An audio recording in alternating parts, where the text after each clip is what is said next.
जय श्री राम। कैसे हैं आप? ईश्वर से यही प्रार्थना है आप हमेशा खुश रहें, तंदुरुस्त रहें और बड़ों का आशीर्वाद आपको हमेशा मिलता रहे। और साथ ही अपने आप से प्यार करना है। जब हम अपने आप से प्यार करते हैं तभी हम दूसरों को प्यार दे सकते हैं।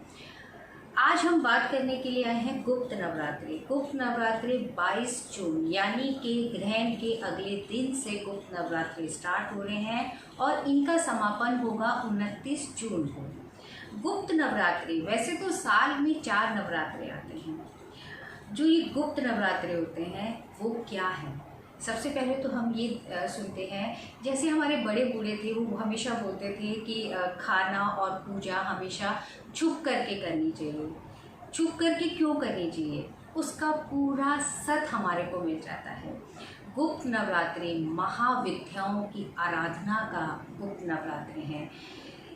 जो देवी हैं हमारी महालक्ष्मी, महाकाली, माँ सरस्वती। महाकाली जो हमारे को रोगों से, शत्रुओं से बचाती हैं और हमारे को स्वस्थ करती हैं। महालक्ष्मी हमारे घर के अंदर सुख समृद्धि भरपूर करती हैं और माँ सरस्वती हमारी वाणी की कारक है, हमारी विद्या की कारक हैं। हमने लाइफ में आगे बढ़ना है, आगे कुछ करना है, उसकी कारक है। तो गुप्त नवरात्रों में हमें ऐसा क्या करना चाहिए ताकि हमारे को माँ भगवती की पूरी शक्ति प्राप्त हो और जो हमारे जीवन के अंदर कष्ट हैं, तकलीफ़ें हैं, परेशानियां हैं, वो सब चीज़ें जो हमारी ज़िंदगी से हमेशा के लिए समापन हो जाए। तो आज मैंने सोचा कि गुप्त नवरात्रों के बारे में आपसे बात करी जाए। गुप्त नवरात्रि जो 22 जून से स्टार्ट है, सेम वैसे ही होते हैं जैसे हम कलश स्थापना करते हैं, जैसे हम आराधना करते हैं, जैसे हम पूजा करते हैं, उसी तरीके से हैं। मगर गुप्त नवरात्रों के अंदर आपने अगर कोई सिद्धि प्राप्त करनी है, आपने महाविद्या 10 महाविद्या, जिसने 10 महाविद्याओं की आराधना कर ली तो जीवन के अंदर बहुत सुख शांति समृद्धि उसके जीवन के अंदर आ जाता है। 10 महाविद्या, माँ तारा देवी, भुवनेश्वरी माता, छिन्नमस्ता माता, त्रिपुर सुंदरी, त्रिपुर भैरवी माता, बंगलामुखी माता। तो ये जो माताएं हैं 10 महाविद्या हैं इसकी। तो जब हम 10 महाविद्याओं की आराधना करते हैं, पूजा करते हैं, तो उनकी कृपा हमारे ऊपर हमेशा के लिए बनी रहती है। आज मैं आपको बताती हूँ कि गुप्त महाविद्या के अंदर किस तरीके से हमारे को पूजा आराधना करनी है ताकि उनकी कृपा हमारे ऊपर हमेशा बरसती रहे। आपने क्या करना है, 22 तारीख की सुबह से लेकर के 29 तारीख तक आपने ब्रह्म मुहूर्त के अंदर उठना है। ब्रह्म मुहूर्त के अंदर उठने के बाद में आपने एक दिन पहले ही आप पूरी तैयारी कर लीजिए कि आपने किस मंत्र की साधना करनी है। माँ काली की साधना करनी है, माँ लक्ष्मी की साधना करनी है, माँ सरस्वती की साधना करनी है।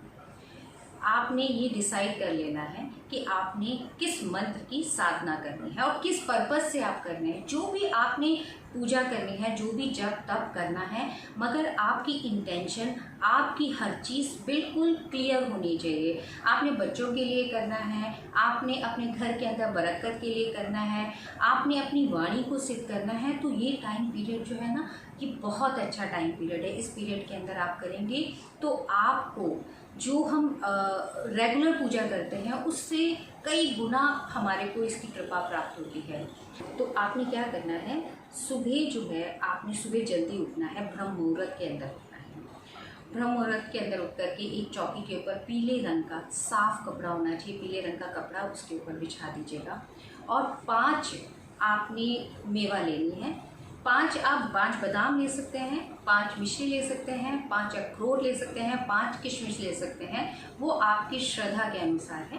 5 ही चीज़ें होनी चाहिए, वो आपने रख देंगे और साथ में एक सुपारी ज़रूर रखनी है। और सुपारी के ऊपर मौली जो हम धागा बांधते हैं वो चारों तरफ उनके लपेट देना है और उसको जो आपने 5 मेवाएँ रखी हैं उसके बीच में आपने वो सुपारी रख देना है। सुपारी रखने के बाद में आपने जो भी मंत्र करना चाहते हैं, जो भी आप जाप करना चाहते हैं, वो आपने सुबह ब्रह्म मुहूर्त के अंदर करना है। कहते हैं ब्रह्म मुहूर्त के अंदर जो भी पूजा करी जाती है और ख़ासकर गुप्त नवरात्रों में जो करी जाती है, वो बहुत जल्दी मनोकामना पूर्ति हमारी बहुत जल्दी होनी शुरू हो जाती है। आपने ये भी ध्यान रखना है, आपने जो भी मंत्र का करना है उस मंत्र का महालक्ष्मी का ओम महालक्ष्मी प्रसन्ना वरदा शुभा, महाकाली प्रसन्ना वरदा शुभा या माँ सरस्वती प्रसन्ना वरदा शुभा, ये आपके ऊपर है कि आपने किस मंत्र का करना है जाप। मगर ये जो मंत्र है, अगर आप 11,000 जाप कर लेते हैं महालक्ष्मी का, माँ काली का, माँ सरस्वती का, तो वही कृपा आपको प्राप्त होनी शुरू हो जाएगी, क्योंकि ये गुप्त है, गुप्त विद्याओं का है। गुप्त विद्याएं तो 10 महाविद्याओं के ये जो गुप्त नवरात्रे हैं, तो इस पीरियड के अंदर जब हम ये पूजा पाठ करते हैं तो इसका फल जो है हमारे को कई गुना मिलना शुरू हो जाता है। अब क्या करना है, आपने जो भी मंत्र करना है, जाप करना है, वो आपने करना है। करने के बाद में रोज़ाना मगर आपने एक नियम बना लेना है कि 5 जो आपने 5 बादाम रखे हैं, अगले दिन भी आपने 5 बादाम ही रखने हैं। ऐसे करते करते आपने 29 तारीख तक आपने पूरे वही चीज़ रखनी है जो आपने पहले दिन से रखी है। साथ में माँ भगवती को लाल फूल, लाल फ्लावर बहुत ज़्यादा पसंद है।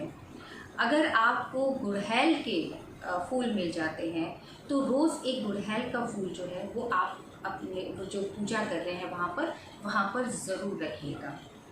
ये क्या है, फूल क्या है, जो हमारे फूल खिलता है तो हमारे जीवन के अंदर खुशहाली आ जाती है। उसी तरीके से फूल जो है हमारे जीवन के अंदर एक खुशियाँ लेकर के आता है, हमारी मनोकामनाओं को पूर्ण करने का एक साकार होता है। और ये भगवान को अर्पित करने के बाद में वो हमारे को फल भी बहुत अच्छा देते हैं। ये आपने कर लिया और आपने अखंड ज्योत जलानी है।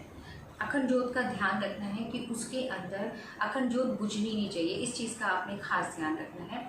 साथ ही जब आप अखंड ज्योत जलाएं, आप अपने हाथ के अंदर 5 लौंग ले लें। 5 लौंग लेकर के आपने प्रार्थना करनी है कि ये अखंड ज्योत जो है, मैं किस वजह से आप ये पूजा करने के लिए जा रहे हैं, वो आप अपनी मनोकामना ज़रूर बोलें। और उसके बाद में घी के दीपक के अंदर उसमें डाल दीजिए जो आपने अखंड ज्योत बनाई है। इसको करने के बाद में जब ये सारे इकट्ठे हो जाएंगे, जब आपकी पूजा 29 तारीख तक जब आप पूर्ण हो जाएगा, उसके बाद में आप छोटा सा ना हवन कर लीजिएगा। कहते हैं जो हम पूजा जब तब करते हैं, जो भी हम मंत्रों का उच्चारण करते हैं, उसका दशांश हवन होना ज़रूरी होता है। तो हवन छोटा सा आप हवन कर लीजिएगा दशांश में। जैसे अगर आपने 11,000 आपने जाप करे हैं तो उसका 10वां हिस्सा आप हवन कर दीजिएगा। हवन करना है आपने, तो हवन के अंदर आपने कमल गट्टों का बहुत खास ध्यान रखना है। कमल गट्टे ज़रूर लेना है और कमल गट्टों के अंदर आपने बूरा मिला देनी है, घी मिला देना है और उस कमल गट्टे से आपने हवन करना है। दशांश आपने हवन कर देना है। हो सके तो अगर आप रोज़ भी हवन करना चाहें तो रोज़ भी हवन करें। अगर कुछ ऐसे हैं जो मंत्रों का नहीं है, सिद्ध नहीं करना चाहते, मतलब उनके पास इतना टाइम नहीं है कि वो सिद्ध कर पाए मंत्र, तो आप दुर्गा सप्तशती का पूरा पाठ, अगर दुर्गा सप्तशती का पाठ भी पूरा नहीं कर सकते हैं तो इस पीरियड के अंदर आपने सिद्ध कुंजिका स्त्रोत का पाठ कर लीजिएगा। सिद्ध कुंजिका स्त्रोत के अंदर पूरी दुर्गा सप्तशती का सत है, उसको करने के बाद में पूर्ण फल हमारे को मिलता है सिद्ध कुंजिका स्त्रोत करने के बाद में। उसके बाद में आपने जो आपने मेवा रखी हुई थी, वो पूरी की पूरी मेवा आपने पीले कपड़े के अंदर ही बांध करके, आपने जो नवरात्रे आएंगे, सर्दियों के नवरात्रे, उस पीरियड तक आपने उनको अपनी तिजोरी के अंदर रखना है। और जिस समय आप तिजोरी के अंदर रखें, उस पीरियड के अंदर सबसे पहले गंगा जल से उसको साफ़ कर लीजिएगा और उसके बाद में उसको वहाँ पर रख दीजिएगा। वो आपके घर के अंदर बरकत, आपके घर के अंदर सुख, आपके घर के अंदर समृद्धि पूरी भरपूर रहनी शुरू हो जाएगी। इस चीज़ का ख़ास ध्यान रखिएगा। ये मेरे को एक किसी ने कमेंट्स में लिखा हुआ था कि गुप्त नवरात्रों के बारे में बताइए कि हम क्या करें गुप्त नवरात्रों के अंदर। तो मैंने ये वीडियो बनाई गुप्त नवरात्रों के ऊपर। आप ये करिए, आपको पूर्ण फल मिलेगा और खुश रहिए, तंदुरुस्त रहिए और बड़ों का आशीर्वाद आपको हमेशा मिलता रहे।